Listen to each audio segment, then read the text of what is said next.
Video तयार करतात.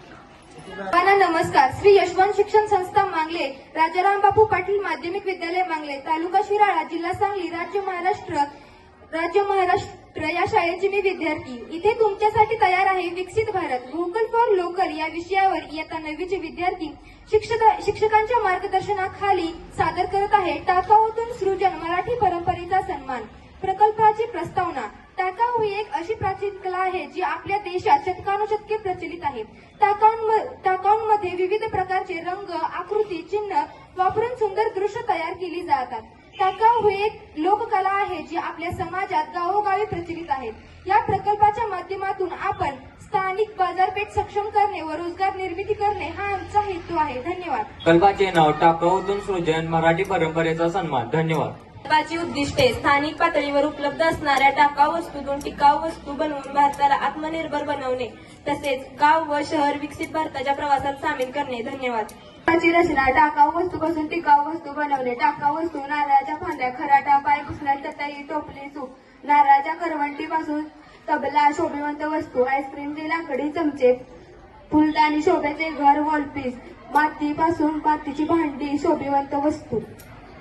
आपल्या ग्रामीण भागात उपलब्ध असणाऱ्या नैसर्गिक संसाधनापासून दैनंदिन जीवनात आवश्यक असणाऱ्या गरजांू वस्तूंची निर्मिती केली जात होती. यामुळे स्थानिक कारागिरांना महत्व होते व स्थानिक बाजारपेठा उपलब्ध होत होत्या. परदेशी वस्तूंच्या आयातीमुळे स्थानिक वस्तूंचे महत्व कमी झाले आहे. या प्रकल्पातून स्थानिक वस्तूंचा दर्जा पूर्वीसारखा टिकून राहावा म्हणून केलेला हा छोटासा प्रयत्न. धन्यवाद. निवडलेल्या या प्रकल्पनातून विद्यार्थ्यांचा कौशल्यपूर्ण विकास, आर्थिक स्वावलंबन, सृजनशील विकास, पर्यावरणपूरक वस्तू निर्मिती आणि विद्यार्थ्यांची कल्पकता तसेच स्वदेशीचा पुरस्कार साध्य करता येईल. धन्यवाद. प्रकल्पाचे निष्कर्ष: जर आपण स्वदेशी वस्तू वापरल्या तर गावात रोजगार वाढेल, पैशाचा प्रवाह आपल्या देशात राहील आणि भारत होईल आत्मनिर्भर व विकसित. धन्यवाद. सर्वांनी मिळून घोषवाक्य देऊया. स्थानिक घ्या, भारत वाढवा. स्वदेशी वस्तूंनी भारत सशक्त करा. मेड इन इंडिया म्हणजे प्रगतीचा मार्ग. टाकाऊ जिवंत ठेवा, मराठी परंपरेचा सन्मान करा. तर चला आपण सर्वजण मिळून विकसित भारत 2047 चे स्वप्न पूर्ण करूया. धन्यवाद. आम्ही नारळाच्या फांदीपासून खराटे तयार करत आहोत. नारळाच्या पानापासून चटया करत आहोत.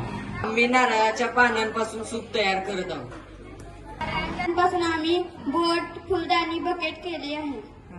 आम्ही नारळाच्या करवंट्यापासून तबला, बाहुली, हँगिंग कुंडी, पेन स्टँड तयार केले आहे.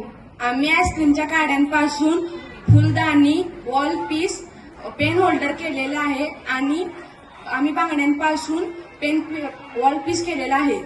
मी मातीच्या बनवलेल्या भांड्यांवर शोभेवंत नक्षीकाम करून हँगिंग कुंड्या व फुलदाणी तयार केलेली आहे.